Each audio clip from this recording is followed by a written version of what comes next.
Let's see how this works. The forward lean represents posture and overall body position.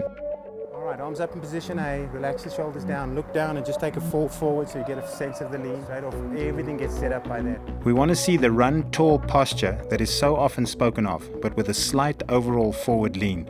This is what creates the falling motion that utilizes gravity to maintain momentum. The lean is slight and from the ankles. The hips and knees are straight upon full leg extension. There is a slight low back arch which can be more pronounced with the female athlete, of which an excess is to be avoided at all costs. The stronger athletes have almost no arch to the low back. This attests to great core strength, balance and coordination. Drop the front of the torso so that the chest and pelvis align. The lean must be from the ankles and not the waist. Attempt to maintain an almost straight line from ankle to ear, looking some 35 foot ahead, no more. Control the speed with the lean. Upright is slower and more lean is faster. Improved lean brings about greater speed. However, too much lean can lead to over-rotation, which is ineffective, and can lead to bending at the hips, which is ineffectual and can lead to injury. Some runners report running too fast for their cardiovascular system. They're just leaning too much and need only come upright until they feel comfortable.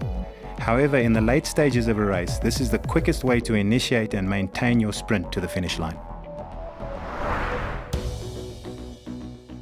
Now let's get to power application.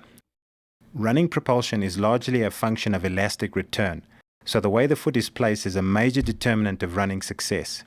The leg does not just fall to the surface. It is applied and loaded like a pogo stick. It is essential to remember, however, that the propulsive phase of the leg action, i.e. extension, is unloaded. This means that the leg extends and knee opens by pushing the foot downwards under the body using the glute and quad muscles from the highest position the knee reached in front until the foot is applied to the surface.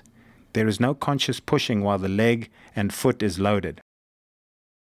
After impact, guided momentum takes over. The foot arch or plantar fascia and Achilles tendon load. Up to 50% of elastic energy is stored here during mid-stance. The great series of rubber bands that are the extended muscles and tendons then release their stored energy into the toe-off. What exactly occurs during this phase is a point of some debate. Force plate research clearly shows that the runner must apply downward force to load the leg for rapid return. The trick is to apply the downward extension of the leg early enough, i.e. from the point where the knee has reached its highest point on the forward swing phase, till the foot contacts the surface. This means that the active propulsion phase is when the leg is unloaded. As soon as the foot contacts the ground, the structure is held rigid so that the musculature can load elastically, and when momentum, aided by the correct lean, places the body sufficiently past its center of mass, the spring can unload and power the body forward. The more powerful this downward push, the greater the corresponding elastic knee lift of that leg in preparation for the next step. The better this sequence is performed, the closer the runner gets to the ideal ratio of 5 parts elastic return to 1 part power application. This is free speed at its best. This is in direct opposition to the launch and drop style of running, where the power component is greatly increased and the fall to the ground dissipates shock as opposed to loading elastically.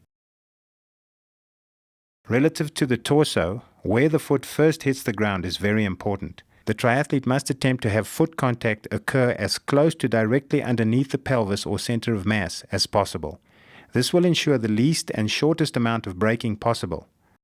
Thinking has drifted towards shock absorption with the advent of high-tech running shoes, but as sprint coaches say, the track is your friend and provides the base off which running takes place. The more effectively the leg can load onto the surface, the less shock it needs to absorb, the more elastic energy it can store, and the more powerfully and economically it can return this power to the runner.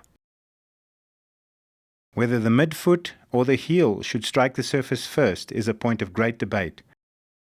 What is more important is that the shock is best diverted and the leg is most effectively loaded elastically.